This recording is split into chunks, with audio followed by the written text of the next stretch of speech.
Көп адам дүниеге боялдырған, боялдырып аяғын көп шалдырған.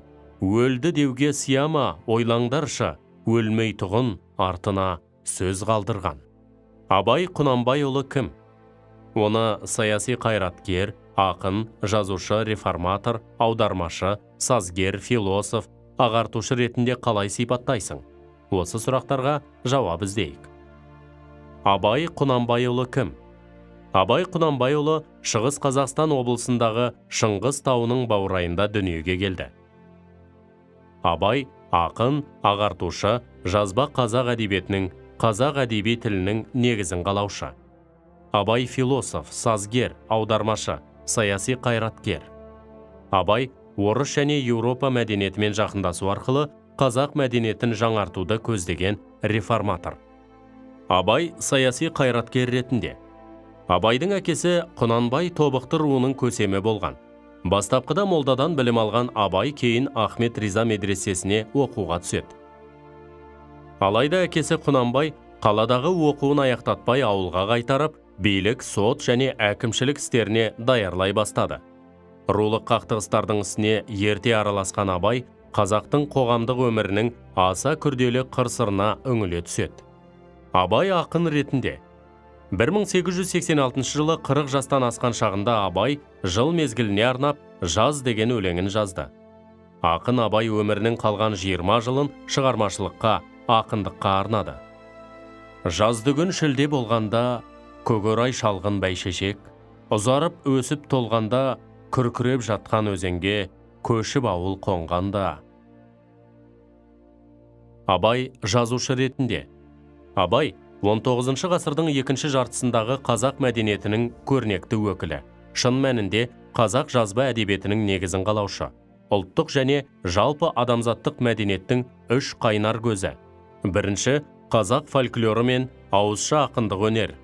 Екінші, парсы және араб әдебиетінің классикалық үлгілерінің дәстүрлері. Науаи, Фирдауси, Низами. Үшінші, орыс әдебиеті, Пушкин, Лермонтов, Крылов. Ұлы Абайдың шығармашылығын өзінің нәрмен сусындатты. Абай жүздеген өлең, проза тілімен өсиет қара сөздерін, Ескендір, Масғұт, Әзім туралы аңыз поэмаларын жазды. Абай реформатор ретінде. Абай руарал қырқыстарға қарсы тұрды. Даңқұмар, мансапқор болыстарды, қу билерді, қоғамның билеуші топтарын сынады. Бұл тақырыпқа соқтықпалы, соқпақсыз жерде өстім, мұңмен жалғыз алыстым, кінә қойма деген тамаша өлең жолдарын арнады.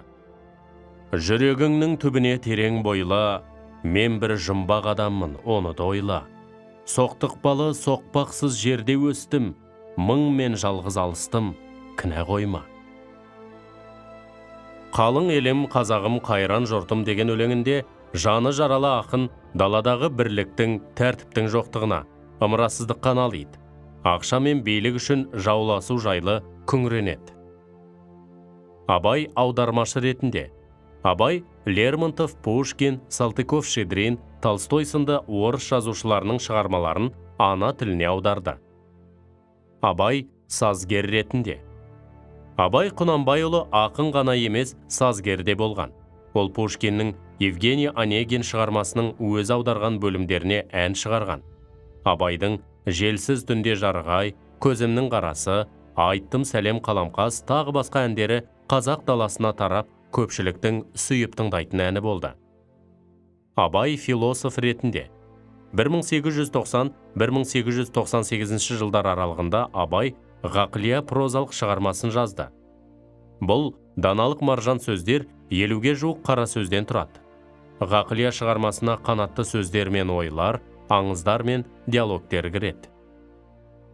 Бірінші сөз. Ақыры ойладым. Ойыма келген нәрселерді қағазға жаза берейін. Ақ қағаз бен қара сияны ермек қылайын. Кімдегім, ішінен керекті сөз тапса, жазып алсын, я оқысын. Керегі жоқ десе, өз сөзім өзімдікі дедім де, ақыры осыған бел байладым. Енді мұнан басқа ешбір жұмысым жоқ. Абай ағартушы ретінде. Абай ел басқару үстінде жүріп, жанына қарапайым да талантты жастарды жинады. Семейде танысқан орыс зиялылармен байланысын үзбеді. Семейде үйренген орыс тілін одан әрі өздігінен дамытты. Сол кезде 1883 жылы ашылған Семейдегі қоғамдық кітапханадан кітаптар алдыртып, өзі де кейде арнайы барып, ұзақ жатып, кітап оқыған. 40 жастан асқанда Абай өлең жазумен айналысты. Ол шығармалар арқылы жастарды өнер білімге, ғылымға шақырды. Сонымен бірге қазақ халқының сол кездегі мүшкіл халін қинала сипаттады.